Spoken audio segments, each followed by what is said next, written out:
Reliance industries limited के chairman Mukesh Ambani ने आज देवभूमि में भक्ति यात्रा की थी। ये कल की आपको तस्वीरें दिखाएंगे और इस दौरान में उन्होंने भगवान बद्रीनाथ और बाबा केदारनाथ धाम में अपनी हाजिरी लगाई। इस दौरान उनके साथ में बेटे अनंत अंबानी की मंगेतर राधिका मर्चेंट और उनके परिजन भी मौजूद रहे। अंबानी परिवार ने मंदिर में विशेष पूजा अर्चना की। एक रिपोर्ट आपको दिखाते हैं।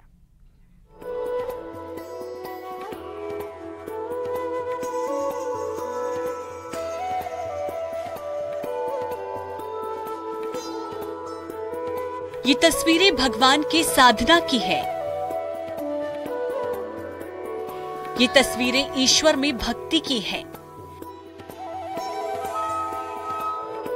ये तस्वीरें नारायण और शिव शक्ति की है।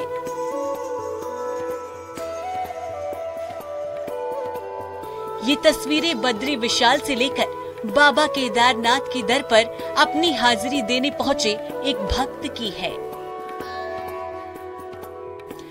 ये तस्वीरें रिलायंस इंडस्ट्रीज के चेयरमैन मुकेश अंबानी की है।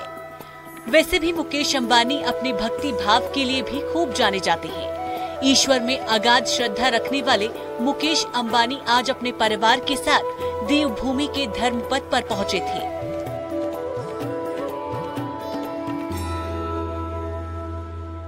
यहाँ उन्होंने परिवार संग भगवान बद्री विशाल और बाबा केदारनाथ के दर्शन किए।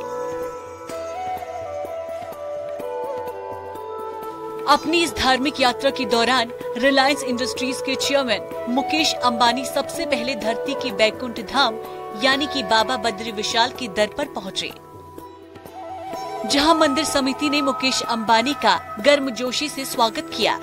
धर्मपथ पर आगे बढ़ते हुए मुकेश अंबानी बद्रीनाथ धाम पहुंचे। इस दौरान उनके साथ उनकी छोटी बहू राधिका मर्चेंट और उनके परिजन भी मौजूद थे। भगवान बद्रीनाथ धाम पहुंचने पर अंबानी परिवार ने विशेष पूजा अनुष्ठान में भाग लिया। इस दौरान बद्रीनाथ धाम में मौजूद श्रद्धालु हर हर महादेव का जय घोष लगाते नजर आए।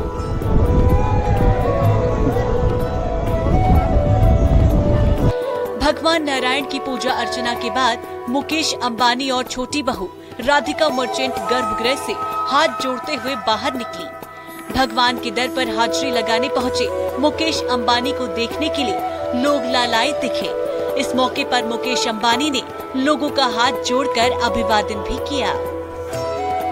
भगवान बद्री विशाल का आशीर्वाद लेने के बाद बद्रीनाथ केदारनाथ मंदिर समिति को 5 करोड़ रुपए का दान भेंट किया। मुकेश अंबानी ने बद्री केदार मंदिर समिति के अध्यक्ष अजेंद्र अजय को 5 करोड़ रुपए का चेक सौंपा। देखिए, देश के प्रसिद्ध उद्योगपति आदरणीय मुकेश अंबानी जी ने आज बद्रीनाथ और केदारनाथ धाम की यात्रा करी और दोनों धामों में पूजा अर्चना करी और उनके साथ में उनके परिजन भी थे। और अंबानी जी ने बद्रीनाथ केदारनाथ मंदिर समिति को 5 करोड़ रुपए की धनराशि भी प्रदान की है और इसके लिए हम उनका आभार भी व्यक्त करते हैं। और मेरी कई विभिन्न जो मंदिर समिति के विभिन्न प्रोजेक्ट्स हैं जो प्रस्तावित हैं उनको लेकर के भी उनसे चर्चा हुई है और उन्होंने उन प्रोजेक्ट्स में हर संभव सहयोग का हमको आश्वासन भी दिया है। बद्रीनाथ धाम में दर्शन पूजन करने के बाद भक्ति पथ पर निकले मुकेश अंबानी देवभूमि के गढ़वाल जिले में पहुंचे, जहां केदारनाथ धाम में स्वयं देवों के देव महादेव विराजमान हैं।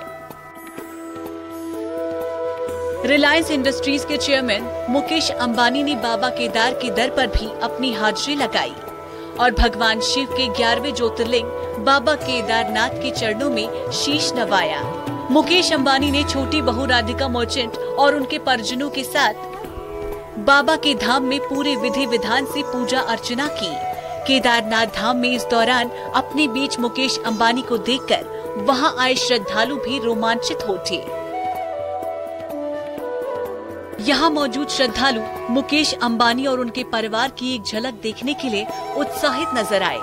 Bureau report, news 18।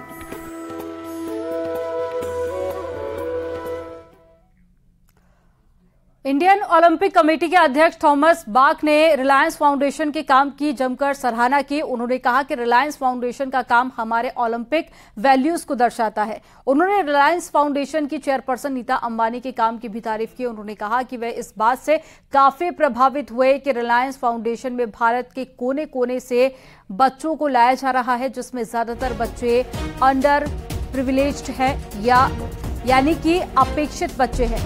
वैसे बच्चों को रिलायंस फाउंडेशन की तरफ से बेहतर शिक्षा और सुविधा दी जा रही है। साथ ही भविष्य में खेल के क्षेत्र में अपने आप को निखारने के लिए भी मौका दिया जा रहा है, जो कि सराहनीय है।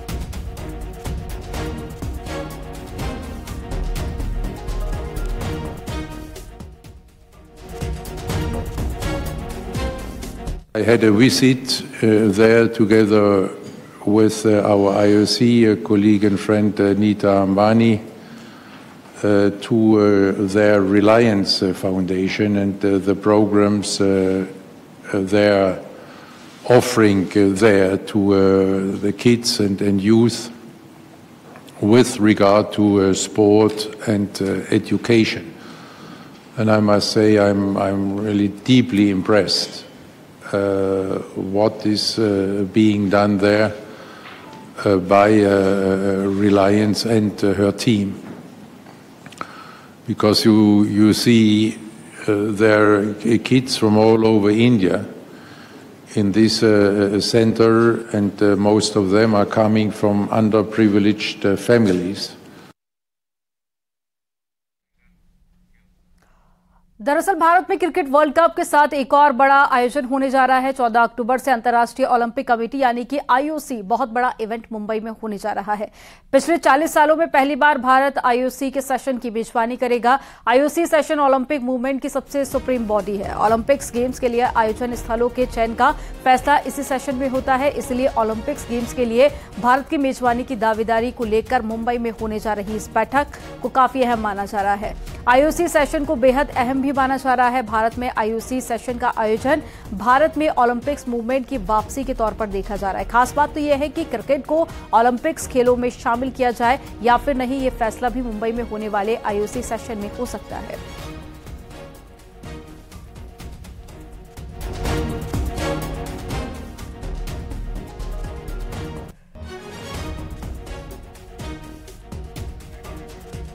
और इस बड़े आयोजन का सबसे बड़ा श्रेय दिया जा रहा है रिलायंस फाउंडेशन की फाउंडर चेयरपर्सन नीता अंबानी की कोशिशों को। नीता अंबानी भारत को एक खेल महाशक्ति बनाने के अभियान में लगी हैं।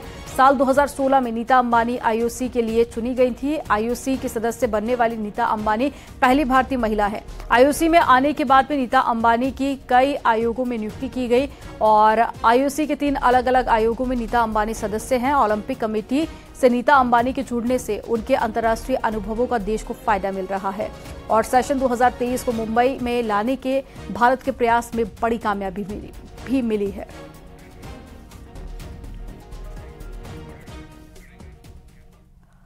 यहां पर रुकेंगे एक और छोटे से ब्रेक के लिए। आप देखते रहिए न्यूज़ 18। आप देख रहे हैं न्यूज़ 18।